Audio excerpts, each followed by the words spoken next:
Bonjour à tous, bienvenue aux 10 minutes juridiques, votre bimensuel vidéo avec le cabinet avocat Landau associé par VK. Comme tous les 15 jours, des brèves et un grand dossier qui, dans quelques courtes minutes, sera l'OFB, quel partenaire pour les collectivités. Mais tout de suite, 15 brèves. Pour 15 jours. Commençons avec la fonction publique. Avec une décision très attendue et très commentée, non, le RIFZEP ne peut pas être une prime d'assiduité. Sans surprise, une circulaire, une note de la DGCL, une FAQ du ministère insistent pour l'importance du renforcement du télétravail dans la fonction publique en ce moment, du travail à distance. Le Conseil d'État, de son côté, nous dit que quand le comité médical supérieur est saisi, l'agent doit être, à titre provisoire, placé dans une position conforme à son statut. La Cour administrative d'appel de Nantes, de son côté, nous dit que lorsque une protection fonctionnelle est demandée pour des faits imputés à l'autorité territoriale elle-même, celle-ci doit se déporter, c'est pas elle qui va pouvoir statuer sur ce point, qui la concerne. Une ordonnance et un décret ont été adoptés pour des reports ou des ajustements sur tout ce qui est examen et concours dans la fonction publique le temps de la pandémie. Abordons maintenant les contrats avec, d'abord, une décision intéressante du Théâtre de Toulouse qui fait le tri entre ce qui doit être qualifié de subvention à une association ou de marché. Le Conseil d'État, de son côté, a apporté des précisions intéressantes sur le devoir de conseil du maître d'œuvre. Le Théâtre de Rouen a affiné ce qui doit être interprété comme l'office du juge en référé précontractuel pour ce qui est de l'examen des capacités des candidats. Et le Conseil d'État nous dit non. Un marché même qui serait de gardiennage ou de filtrage d'accueil ne sont pas des marchés de sécurité au sens du Code de la commande publique. Intéressant aussi, la Cour de justice de l'Union européenne nous indique quand des entités, qui ne sont pas des administrations à proprement parler, peuvent être quand même soumises au droit de la commande publique, en l'occurrence une fédération sportive. Et puis le Sadouet nous rappelle, mais l'affaire est intéressante, que évidemment je peux avoir un intervenant pour un entrepreneur principal qui ne sera pas, sous certaines conditions, considéré comme un sous-traitant. En matière de marché aussi, mais l'affaire est plus vaste. On a un arrêt du Conseil d'État du 4 février qui nous précise dans quelles conditions l'interruption d'un délai de prescription à l'égard d'un constructeur peut valoir également pour son assureur. Question de délai toujours. Le Parlement a adopté à titre définitif la future loi sur l'état d'urgence sanitaire, avec plein de choses intéressantes, notamment le report jusqu'à juin 2021 des pactes de gouvernance. Aussi, dans ce texte, les dates pour les futures élections départementales et régionales sera bien au 13 et 20 juin 2021, avec des modalités adaptées, double procuration, etc., mais moins d'adaptation qu'il ne l'avait été espéré par certains. Ceci dit, des lois avaient déjà été adoptées le 24 décembre pour prévoir, par exemple, qu'il y avait un report des élections partielles pour des raisons sanitaires. Le Théâtre de Toulouse, de manière stricte, nous dit ce report n'est pas automatique. Faut-il que le préfet, au cas par cas, justifie de conditions sanitaires précises et locales. Le Conseil d'État, de son côté, donne une interprétation très stricte au manquement, dans les communes à partir de 1000 habitants, d'indications de qui sont les candidats à l'intercommunalité dans les bulletins. Au journal officiel, toujours en matière électorale, a été publié un décret sur l'adaptation de notre droit électoral à la collectivité européenne d'Alsace, un certain nombre d'adaptations pour les futures départementales et régionales de 2021, mais aussi, et de manière pérenne, un regroupement possible des bureaux de vote lorsqu'il y a plusieurs scrutins le même jour. Et puis, mise à jour de l'instruction relative à la tenue des listes électorales complémentaires. Revenons sur cette future loi sur l'état d'urgence sanitaire. Donc c'est bien jusqu'au 1er juin 2021 et non plus le 16 février que l'on devrait avoir la fin de notre état d'urgence sanitaire avec des mesures transitoires jusqu'au 31 décembre 2021. Et ce même texte sur le point d'être publié, sous réserve d'une éventuelle censure du Conseil constitutionnel, fait aussi une correction. On avait un bug dans les textes législatifs précédents. Est-ce que un vote de refus d'intercommunalisation du PLUi à la communauté, est-ce que le vote devait être refait au deuxième trimestre 2021? Réponse non, à la faveur de ce futur texte. Urbanisme toujours. Dans certains cas, certaines dispositions du Code civil peuvent laisser place à des dispositions du PLU, abattage d'arbres par exemple. Urbanisme toujours, la CA de Nantes rend une décision intéressante, mais sévère, sur la notion d'intérêt lésé en tierce opposition pour un permis de construire d'un voisin avec un problème de servitude de passage, alors que la même CA de Nantes rend un avis super souple sur le fait qu'un dossier en ligne d'une enquête publique, quoique incomplète, pourra ne pas entraîner l'irrégularité de la procédure. Abordons maintenant les questions d'eau et de milieu aquatique. France Digue publie un guide très bien fait sur la mise à disposition d'ouvrages. Encore un décret sur les CA, Conseil d'administration des agences de l'eau, dont les contributions à l'OFB pour 2021 ont été fixées au JO.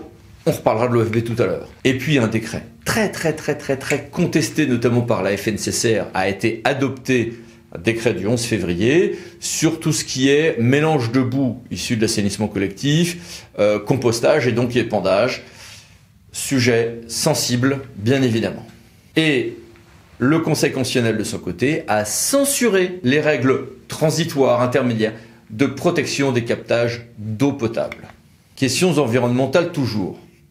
A été rendu un jugement de 38 pages par le Théâtre Paris dans l'affaire dite du siècle. Pas forcément l'affaire du siècle, c'est le nom d'un des requérants en fait. Il n'en demeure pas moins que même si l'essentiel des demandes ont été rejetées, il y a eu, et c'est un point important, une condamnation de l'État pour carence fautive en matière de transition et de lutte contre le changement climatique, avec des choses tout à fait intéressantes dans cette décision. Pendant ce temps-là, le Conseil des ministres a adopté un projet de loi de lutte contre le dérèglement climatique et ses effets, projet qui a donné lieu à un avis du Conseil d'État du 4 février plutôt critique. Les magistrats administratifs, de leur côté, voudraient qu'il y ait une inscription de la juridiction administrative dans la Constitution, en tout cas les deux syndicats des magistrats DTA et CA, et ils veulent porter la robe en audience. Le Conseil d'État ne le veut pas, et donc du coup le dossier a été repoussé sine die en Conseil supérieur du 9 février 2021. L'autre consolation, un groupe de travail a été créé pour réfléchir au renforcement de la solennité des audiences, et le principe de la prestation de serment, qui s'applique déjà aux juridictions financières par exemple, a été acté pour l'ensemble des membres de la juridiction administrative. Très bien, en tout cas des magistrats. Abordons maintenant une belle actualité financière. 1.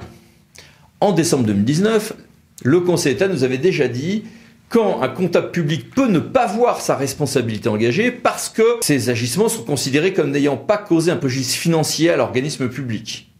Eh bien, 3 décisions importantes du 4 février 2021 affinent la jurisprudence en ce domaine. Ceci dit, souvenez-vous, on en avait parlé dans un de nos dossiers, on s'apprête à faire peut-être une réforme des juridictions financières.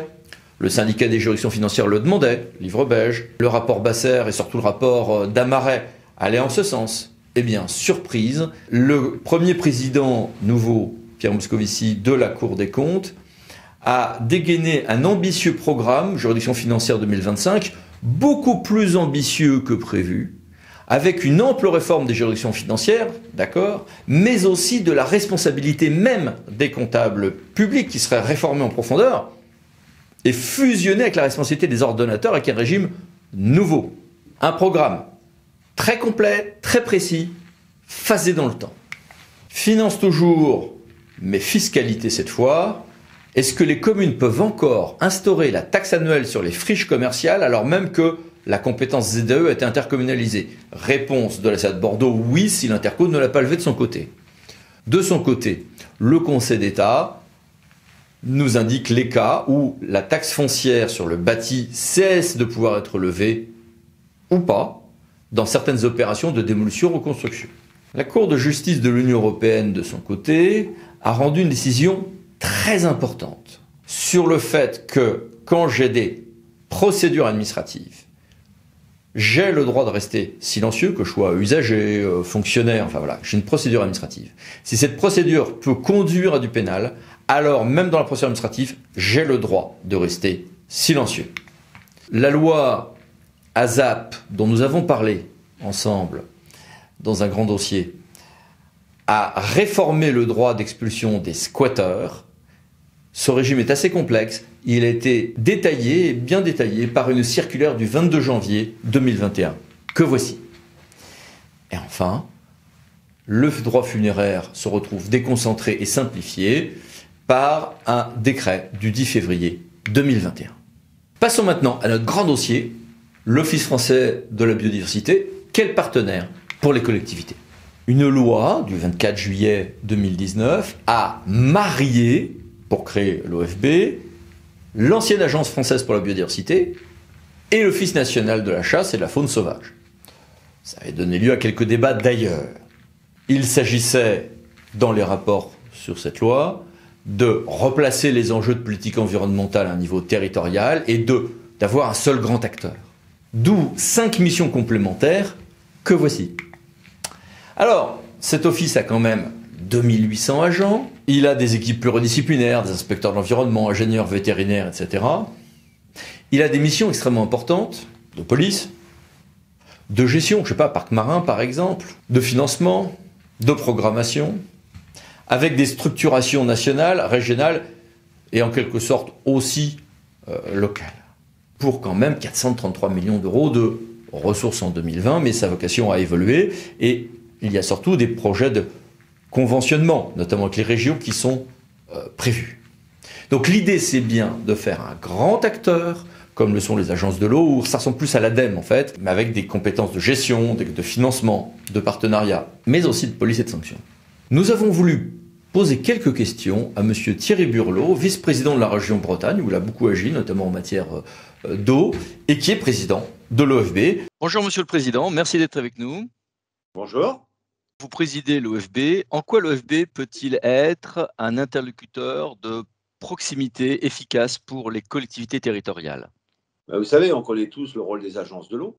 L'agence de l'eau est une agence financière au service de la politique de l'eau en France, qui date de 1964, donc une longue histoire.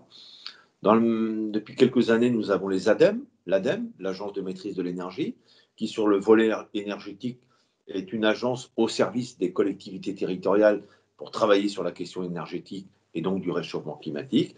Et depuis quelques mois, nous avons l'Office français de la biodiversité, qui est le regroupement et la fusion de l'AFB, l'Agence française de la biodiversité, et de l'Office national de la chasse et de la faune sauvage. Le deux faisant donc cet Office français de la biodiversité, qui est un outil d'État, une agence au service des politiques de préservation de la biodiversité en France. Donc c'est l'équivalent de l'ADEME pour l'énergie et l'équivalent de l'eau avec des agences de l'eau. L'OFB va avoir une déclinaison avec des antennes régionales, je crois, c'est cela. Comment allez-vous structurer tout ceci? Vous savez, le président de la République a fixé le cap à Chamonix. Il a dit que la France, avec ses ultramarins, dispose de 10% de la biodiversité mondiale. Cette biodiversité, elle est menacée, puisqu'aujourd'hui, on parle de 30% d'espèces en moins. Donc, il s'agit d'agir sur le sujet. Et c'est vrai que nos politiques publiques ont aussi, pendant longtemps, ne se sont pas souciés de ces questions. Et pour réussir une politique de préservation de la biodiversité, il faut évidemment un office français de la biodiversité, mais il faut aussi de l'action dans les territoires, au plus près du territoire. Et c'est grâce à l'action des communes, des intercommunalités, et grâce à la mise en place des agences régionales de biodiversité, et on vient d'en mettre une en place en Bretagne, à partir de ces outils, on va pouvoir faire de l'éducation à l'environnement, de la formation des acteurs, et aussi mettre en œuvre des programmes de préservation de cette biodiversité, préservation des zones humides, préservation des corridors écologiques, préservation des talus et des haies, bref, avoir des véritables outils pour aider les collectivités locales dans la mise en œuvre de cette politique publique. Merci beaucoup, Monsieur le Président. C'était vraiment intéressant. Au revoir. Merci. Au revoir. Et merci à vous tous. À bientôt pour une nouvelle vidéo des 10 minutes juridiques par Lando Associés pour VK. Pensez à vous abonner. Au revoir.